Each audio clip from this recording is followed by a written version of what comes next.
Step right up, folks! Your dream come true! Give a wedgie just 25 cents! Wedgie?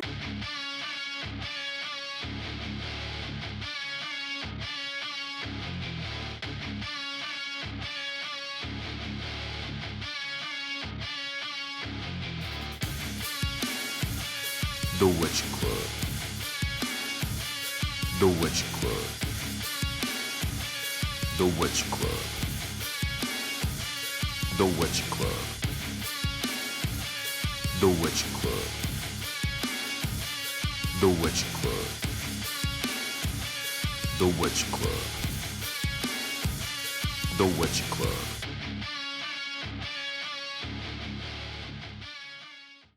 What is up, YouTube? It is your lovely old Octavius. We're back again here with another video on the Wedgie Club channel. I hope that everybody's having a great Wedgie Wednesday so far. If you're not, definitely check out the Wedgie Club social media so that you can feel a little better about today. In today's video, we decided to give you guys a little bit of a break from the long form videos like Wedgies and underwear. If you have not watched, definitely check it out. It's really a lot of good gems that might help you with this video right now. We are officially in the fall, and school is back in session, especially here at the Wedgie Club. Now, many of you all have requested lessons on what we can be teaching about this year and how can Wedgies become more wedgier and better. So after careful consideration and many painful takes, in today's video we'll be discussing the hanging wedgie, what makes it important, and how many of you dorks can do your own official hanging wedgie. Before we start this video on the hanging wedgie tutorial, make sure that you give this video a thumbs up so that I know that you like this kind of content. Let me know what undies you're wearing in the comments, and please enjoy this video as we did making it for you. Your hat, loser?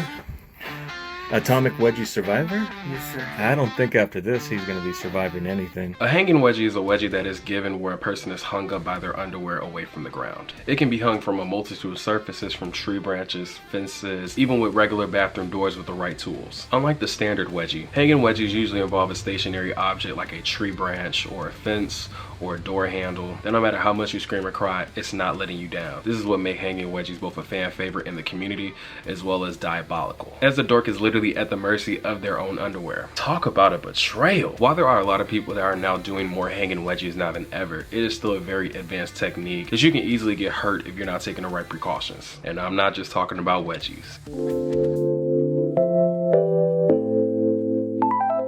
Make sure that you do a light stretch. Make sure that your body is warmed up. That you keep some scissors with you, but these ain't gonna work. I mean, you can use them, but get you some shears. Especially key for situations where you get stuck in a hanging wedgie, and just to make sure that you don't get any more injured, you want to make sure that you're able to cut yourself down. If you are doing this indoors and you are nervous about falling, make sure that you put down some pillows, put down like a mat if you tumble before, anything that will be able to cushion your fall in the event that you will fall. Usually it does not happen, but there's always cases where things like that do happen. And until you feel comfortable doing the hangings without doing a chair, always keep the chair with you in case you have to put your feet back down on something. If you are outdoors, try to do it somewhere where there's grass outside that can cushion you. If you're terrified of getting scraped in any places, make sure that you wear pants or a sweatshirt, something that keeps your body intact if in case that you do fall or get injured. And lastly, have fun.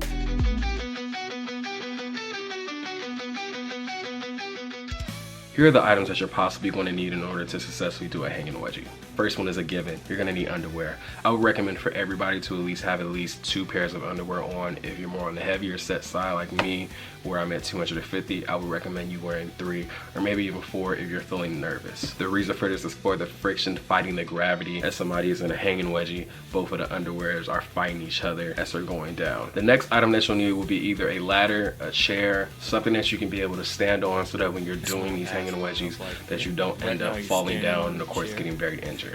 I heavily recommend that you get a ladder. I did not have one, unfortunately, so you won't see one in my video, but if you have one, I definitely recommend that you use it so that you can also safely get up there as well as get down if things really get bad. If you are doing this indoors, I would recommend you having a tennis ball or a hook.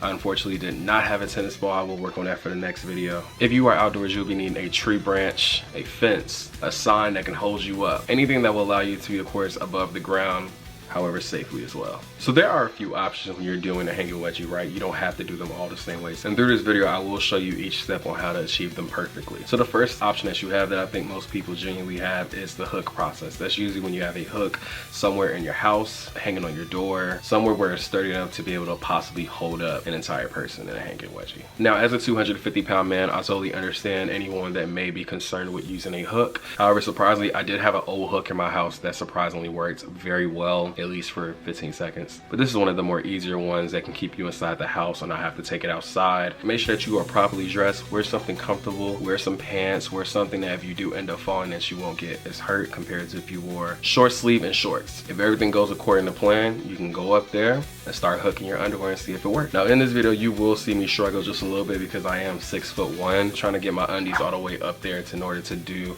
the hanging wedgie was a little bit hard, but once I finally got it to reach on there, we were good to go. I will say that the 3 pairs made it kind of hard to do because of the fact that it was so many pairs having to be strains, that I think that honestly probably is what broke my hook. Now trying to do the street sign hanging wedgie honestly was not the hardest, but that was because of the location I was in. Where I was at, the sign had a rock right in front of it that I could use to be able to jump myself onto the sign. Did end up bending the sign a little bit, but this again comes into the fact that I am 250 pounds. And I think by this point I still had on 3 pairs. Now in this video, you will see me fall.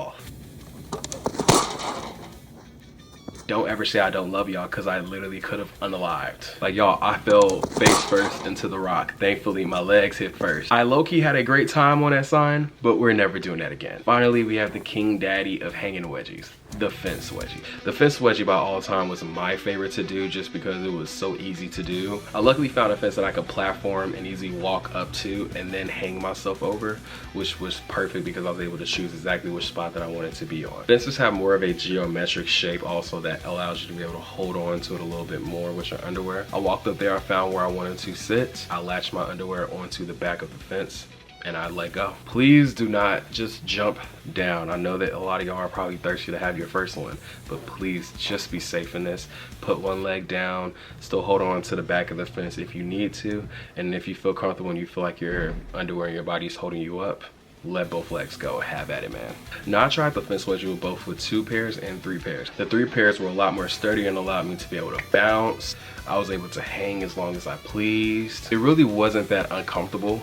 The only downside to it for me was when it ripped, which of course this is why again I say have those scissors for you, because when it did eventually rip, getting down was diabolical. I was literally wearing my tidy whities as a tunic for like 3 seconds. And nobody was outside at the time, given that it was like 3 a.m. in the morning, so I was able to just hang there in peace. Cars were driving by, but I wasn't like in the area to be seen. However, I still felt like, dang, what if somebody's seeing me right now?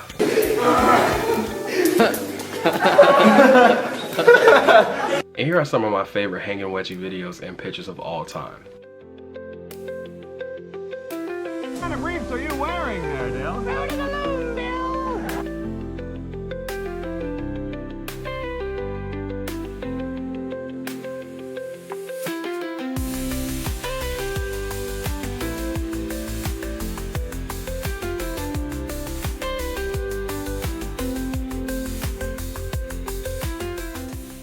So what you think? Did you enjoy the hanging wedgie tutorial? I know y'all get tired of seeing me speak, so I hope that you enjoy seeing another type of a segment. If there's any other tutorials that you would like to see me do, definitely drop it down in the comment section. If you would like to see any of these videos unedited, definitely check out my link tree in the bio below. I cannot post it unfortunately due to standards on YouTube.